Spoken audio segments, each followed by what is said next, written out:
Hello, everybody, and welcome to A Bit of Brad. So, I am now in the 6th year of a national tour of my one-person show. Overall, the experience has been extremely gratifying and very educational. Of course, you do a show for that long, there's going to be some bumps in the road. I was in one city for 4 months. By and large, the audiences in this city were so reserved, so undemonstrative, you almost got the impression that they thought of laughter as unbecoming. Watching some of them laugh, it actually seemed as if it was against their will. But what really got me was this adverse response to material that had a little edge to it. I have a bit in my show. I list the top 6 things you can say on a blind date if you know right away the person is not for you. For instance, I would say number 6. I have a little surprise for you. How would you like your own table? That line was met with sounds of reproach, in addition to comments such as, ooh, that's harsh.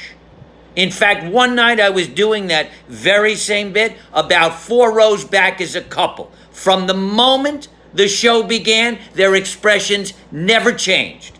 His was this model of boredom. Hers was a great example of misery. So I get to number 1. Listen, I know we just sat down, but I want to go home. At which point I witnessed the woman lean into her companion and say with this plethora of sarcasm, oh, hysterical. I felt a very strong need to confront such a high level of negativity. So I did. I said to this woman, is something wrong? She said, well, actually there is. I said, maybe you should leave. She said, I think we will. So as they're crossing the stage, I said, what's the problem? She said, we just don't think you're that funny. I went like this.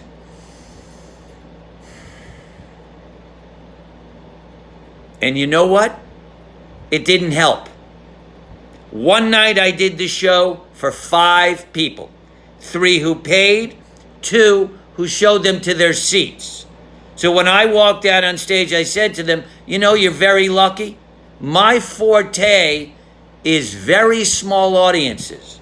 In fact, you should see me in front of an empty house.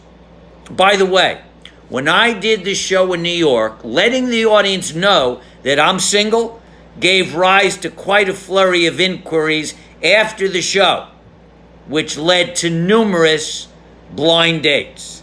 As a result, to the list of the top 6 things you can say on a blind date if you know right away the person is not for you, I have now added number 7. Just for fun, do you want to pay? Since my father passed, my mother's social life can best be summed up by the following message she left on my machine. This is verbatim. Help me make a decision, my son, who to take to Bootsy's party. My Friday night date with the pacemaker, my Wednesday night date who dances but has arrested prostate cancer, or a man I haven't met who's 6'1", plays tennis, but has a steel plate in his back. So I called her up. I said, when's the party? She said, 2 weeks. I said, well, why don't you go with the one who's still living? I have also provided my mother with a list of the top 3 things that she can say on a blind date if she knows right away the person is not for her. Number 3, instead of an appetizer, I think I'll get a cab. Number 2, I want you to know I don't have a problem with overweight men. But for you, I'll make an exception. Number 1, I just realized I forgot my crack pipe. I love you. Stay well.